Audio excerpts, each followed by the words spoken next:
Peter and Sam, thank you both so much for the time today, and welcome back to New Mexico in Focus. Thank you.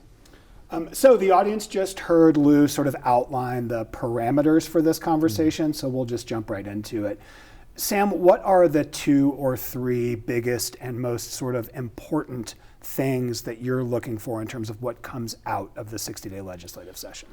One of the things my office did shortly after I became district attorney was really look at the juvenile code, because we were having such a spike in violent juvenile crime. And we took it upon ourselves to make some recommendations and changes. In total, I think there's 33 or 36 of them, something like that, of changes we want to make to the children's code so that we build in some consequences for young people so that they understand when you violate the laws or norms of a society, there's a consequence. And we want to do it early on when they first get in the juvenile criminal justice system, because if we don't, we end up the first time lately, the way it's been going, is that the consequences are just at the end when they're getting sentenced for first-degree murder, and that's unacceptable. We have 25 juveniles right now in the detention center charged with murder. So my number one priority is to get something done as far as revising the children's code so that the children's code matches the times that we live in. It has not had meaningful updates since before the iPhone was invented, since back in the early 90s, if you will. Second thing, obviously, I think it's been a big push on the part of our governor, and I commend her for it, is the whole issue of competency. And when I talk about consequences with juveniles, I want to make it clear that we can also, and we should also, have behavior health, family intervention, those kind of things in our juvenile criminal justice system so that we have a balance. We can do both. We can walk and chew gum at the same time. Competency is a big concern because thousands of cases are getting dismissed every single year for the simple reason that the person is found to be incompetent. We don't want to try people who are not competent to provide themselves with a defense or know what's going on in this process. That's not how our judicial system should operate, nor is it how it does operate. To the contrary. But we just keep, the true revolving door, the ultimate revolving door is competency. When someone, let's just start at the low level. They throw a rock through a window, they defecate in front of someone's businesses, they're criminal trespassing, they get cited, they get brought in, whatever, and the case gets dismissed. And they're back out on the street, and the next week they do it to the same business again. And the next week they do it to the same business again. I remember when I was in private practice, I had my glass company on speed dial. It happens far too often. And at some point, we've got to say enough is enough. And we've got to find a way to get them treated, whatever that means, whether or not that means getting them on the meds or anything else that they need so that they can be competent, so we can help them. Because it's not fair to the victims of their crimes, and it's certainly not fair to them. So those are my 2 big issues. Gotcha. Peter, what are a couple of the pieces of legislation that you're keeping an eye on this session, either because you want them to pass or because you don't? Well, I guess I could say that there are 3. It's been suggested by some that we ought to fundamentally change the mental health code. And as you know, I think you know too, Sam, that I've been working on behalf of people with disabilities in the state for over 40 years. And I've been on various task forces and commissions to try and improve our mental health code. And so the biggest thing that is before us that I'm concerned about is a proposal from the administration that we change the law about what would make someone committable. And the proposal that I'm most concerned about is to change the definition of a danger to others in a way that would make ours the most radical mental health code in America, so that people who were just behaving, quote, inappropriately in public could in fact be institutionalized against their will behind locked doors for that. And so I think that the mental health code is a very big area of concern with this session. I'll speak to the competency point that you raised, Sam, that I do share the view that our system for dealing with people who cannot be prosecuted because of their disabilities is not working.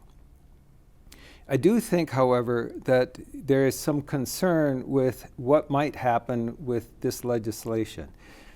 The question of what do we do with someone who has never harmed an individual in their entire life, but they get caught up in the criminal justice system for trespassing or for tenting outdoors or for jaywalking while mentally ill.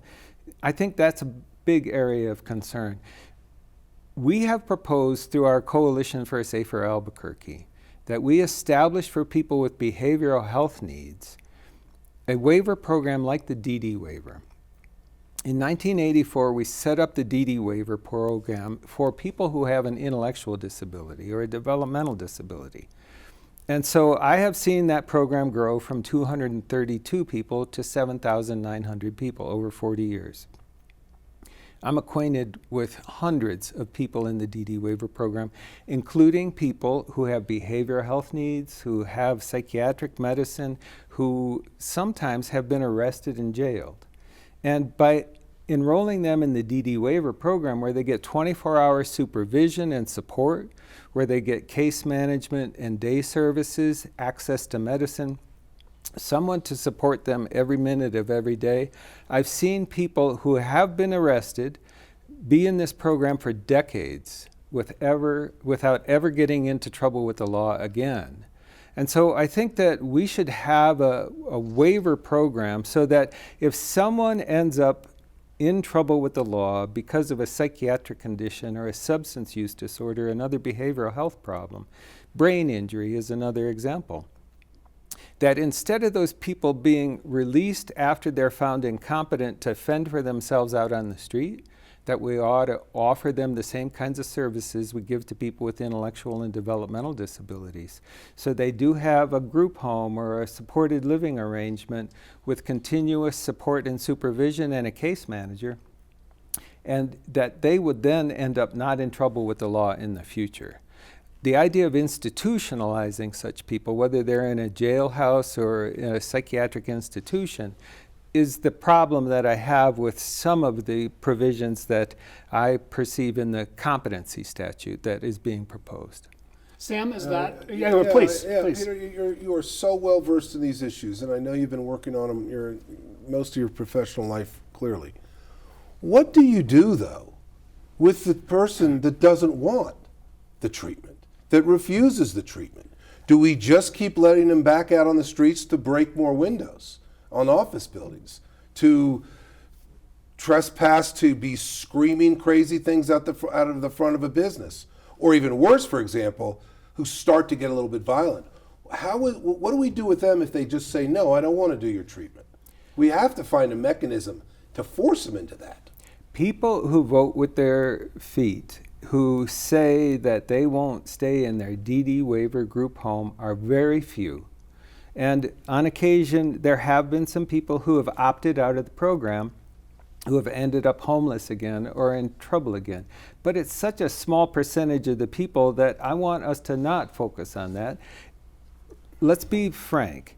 There are some people who require incarceration. I used to represent every single person in the prison system in the Duran lawsuit. I have met thousands of people who are in our prison system. Some of them need to be there, and some of them need to be there for a long time. And so I don't stand for the idea that no one should be incarcerated just because they have a disability. But I do stand for the idea that until we offer someone something that's meaningful and effective, give them supervision, case management, and the other kinds of wraparound services we do for people with low IQ scores, it's not fair to say we need to incarcerate you or we need to institutionalize you until they get a chance. And I know almost no one who's homeless who's been in the DD waiver program. It's very rare. And I think there are people who are psychiatrically impaired who, once they are stable, will gladly stay in that program. And so I think that it is a mistaken way to think about it, to think that what would happen if they say no to something that's great, because we haven't given them any opportunities that are even good. I want to stay on incarceration for just a second, Sam. Sure, I want to ask sure. you this next question. Sure. Let's just take a hypothetical for a second. Someone breaks the law in New Mexico, whatever flavor of law that might be, whether we call it a misdemeanor, a felony, whatever that happens to be, an offense is committed. Should incarceration be the state's only or default response from the gate? Not only, but it absolutely has to be a part of the equation, without a doubt. I truly believe that there have to be consequences. There has to be consequences for behavior where people violate the law, because I have a friend who's been saying this lately. You know, when we grew up, I was scared to commit a felony because I didn't want to go to jail. Right now, there are far too many people out there who are not afraid to commit a felony because they know they're not going to go to jail. They will tell it to you right off the bat. Juveniles, we get back to juveniles for a second. They steal cars. I know one that stole 4 in 1 month. He continues to get put in the back of a car after he gets caught, a police car. And at this point, he tells the cops, now, I'm not going to the D home because I didn't have a gun on me and I know the rules. If there's no gun on me, I'm going home to my mom. And they smile, they laugh at it, and they cuss at the cops and go, what are you going to do about it? They're 15, 16 years old saying this. There has to be the availability of consequence. I'm not suggesting for 1 minute that right off the bat, a low-level drug offense means you get thrown in the slammer. Because I know that there are certain people in the criminal justice system that would never be there if it were not for their addiction, for example.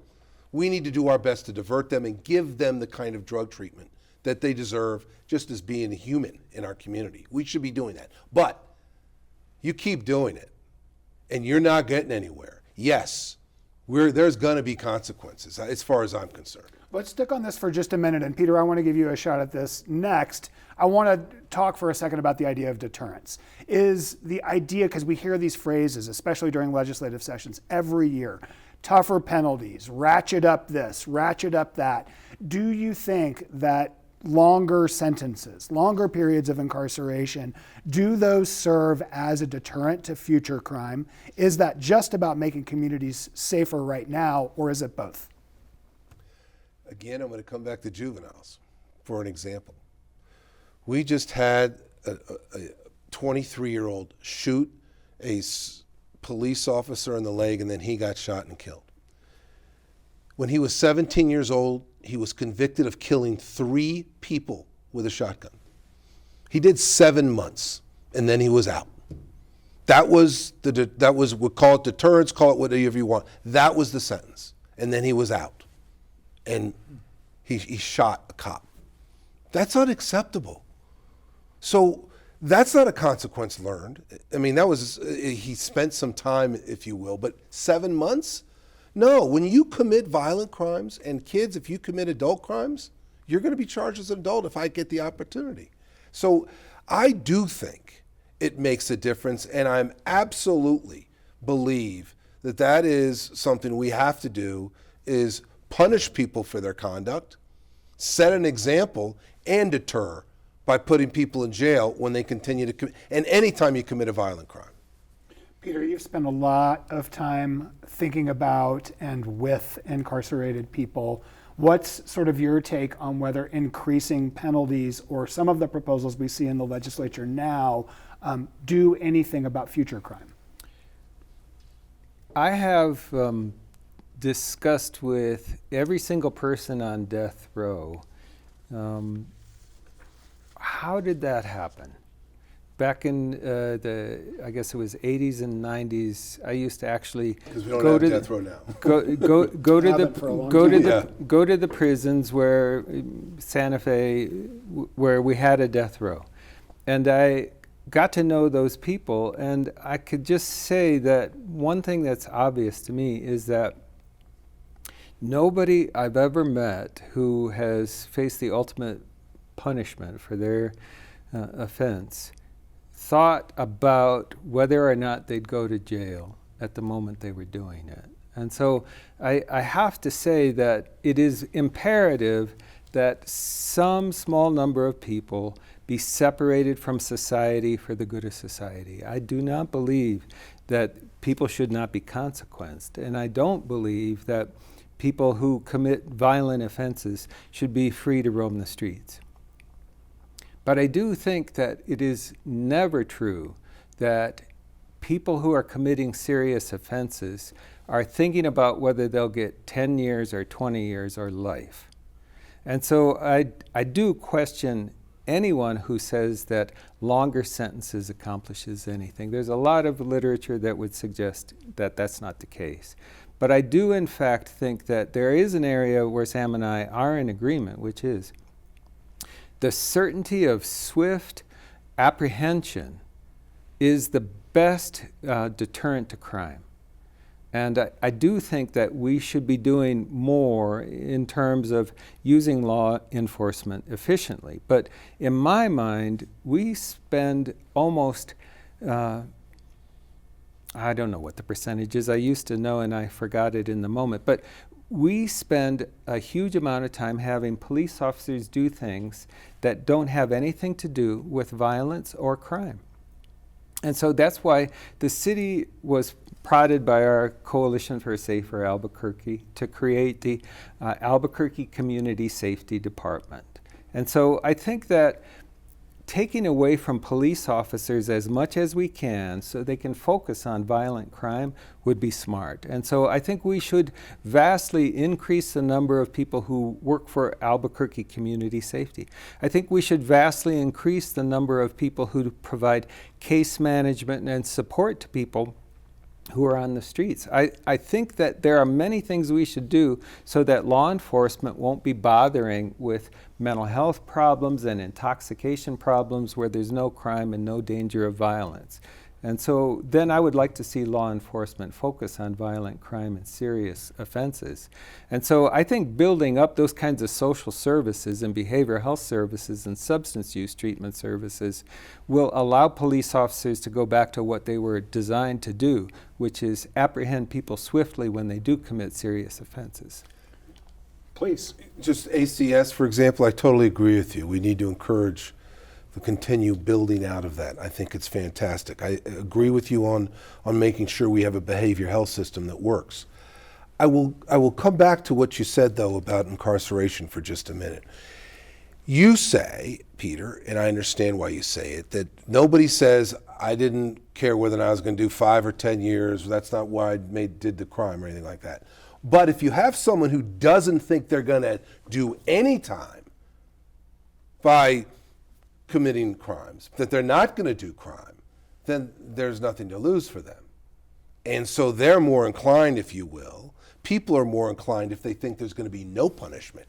It's not about how much necessarily. You're right on swift and sure. We're 100% in agreement on that.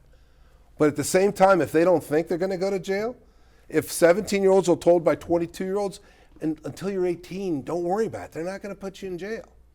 So what's the fear? There's no fear in committing that crime. How do we get to swift and certain, though? And in terms of apprehension, like Peter was saying, where are we falling down where that's concerned? I'll take you back to juveniles again, because I've just been very focused on this. Obviously, listen, there's a lot of crime in Albuquerque. We deal with 18,000 cases in my office alone.